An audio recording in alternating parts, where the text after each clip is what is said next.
Hello and welcome to True Blue Quilts. I'm Andy and I'm here to help you enjoy, experiment, and excel as you quilt. In 2022, I am excited to join Patterns by Jen for her monthly color challenge. So each month, I will be doing a deep dive into the color that she has chosen. And January just happens to be orange. Now, orange can be a challenging color for quilters. I have met very few people whose favorite color is orange. It does bring a lot of warmth and life to your projects to throw in a little bit of orange. Now, being from Phoenix, Arizona, we like to call ourselves the Orange Nation when our Phoenix Suns professional basketball team does well. You may have heard and seen the Orange Man on TV last year, and we're hoping for another great run towards the NBA Finals in 2022.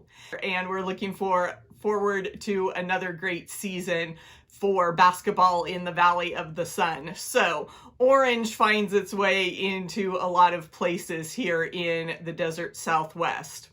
Now, if you take a look at the block that Jen designed for January, you can find the instructions on her blog and a little bit more of the process on truebluequilts.com. There's just two easy units. You have the half square triangles and these blocks that have just a tiny corner of orange, and it makes this fun spool design, which is a great addition to any quilt themed project to have that little spool of thread show up in various places. Now, if you're working with a rainbow color scheme for your quilt, so all the blocks are going to be different colors, you can tie them all together with a consistent background. So that's what I've done on these little 6-inch blocks that Jen is giving us instructions for. I've also made a 12-inch block. So it has the same units, the half square triangles and the little corner blocks, just a little bit different dimension. And for my larger blocks, I'm using a monochromatic plan. So I'm using a darker and a lighter fabric for each one of those blocks that you will see throughout 2022 for the monthly color challenge. So it's a little bit of a challenge to find those colors in the same family that have enough contrast and interest and aren't going to be too jarring or too much of a muddy mess if you get them too close together. So that's why it may help to mix patterns and solids, because those do read a little bit differently to the naked eye when you're looking at those fabrics in person. One trick I do like to use when I am testing my color palette is to use the black and white setting, a filter on my phone. I'll take a picture of my colors and then look at it in that black and white setting to see if there's enough contrast. Let's take a look at a whole range of orange fabrics.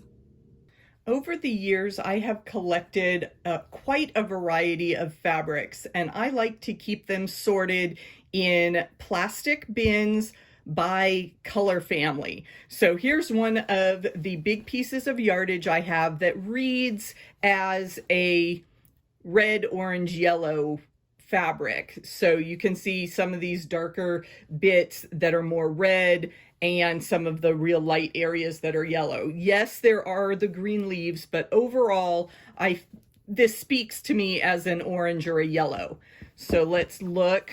Here are some of my other selections. I do have more of that print. I need to use that in a project sometime. And I am just combining my oranges and my yellows because I don't have an overwhelming amount of either one of those shades. And a lot of times yellows and oranges will play very nicely in a quilt together. Something like this fabric has the lighter yellow tones. I've used this in yellow quilts, but it does have that darker area of orange that would work for a project that was more based on orange. This is a nice peachy tone-on-tone print, so that would work with the different modeled areas of color. You get that light and dark, giving your project, your quilt blocks, a little more depth. This one is peeking out at me, and this is a fun yellow-orange print as well. These were the choices I gravitated to when I pulled my oranges for the January block. You can see that marigold print that I used as one of my dark backgrounds. I did have this really nice pumpkin orange fabric, and I'm sorry, most of the selvages are gone in my scrap bin, so I can't tell you the exact manufacturer or what the print is.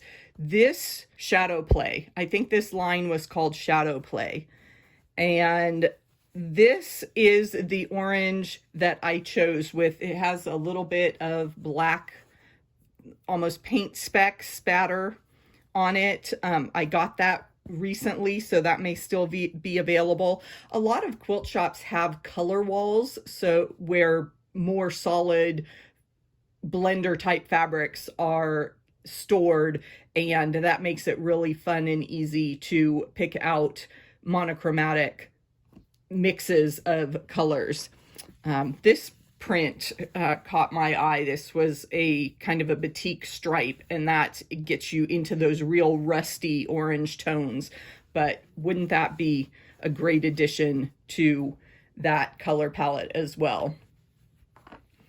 You can always find some nice color combinations in batiks. This has a leaf pattern, and you can see that we go from the real bright orange to a lot of that more sunset shade there on that pretty batik fabric.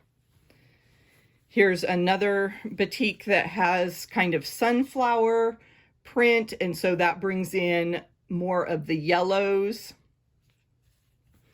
And then something like this that just has kind of a woven texture gives a lot of movement. I don't usually work with pure solids. I like that little bit of texture or something going on in the print rather than a completely solid piece of fabric. But you can definitely see the range of oranges we have just within one family. You could really make some interesting quilts. Have you made a completely orange quilt? I love this Bargello by Denise with Island Batik orange gradients from their Basics collection. My mom and I collaborated on this quilt when we were writing our monochromatic book. We threw in a bunch of different oranges and created a cute little floral applique. The monthly color challenge is just one exciting feature of 2022. Stay tuned to this channel for more exciting quilt adventures throughout the year. If you'd like to see how I've worked with another gradient color palette, check out this video. I think you'll really enjoy the modern quilting.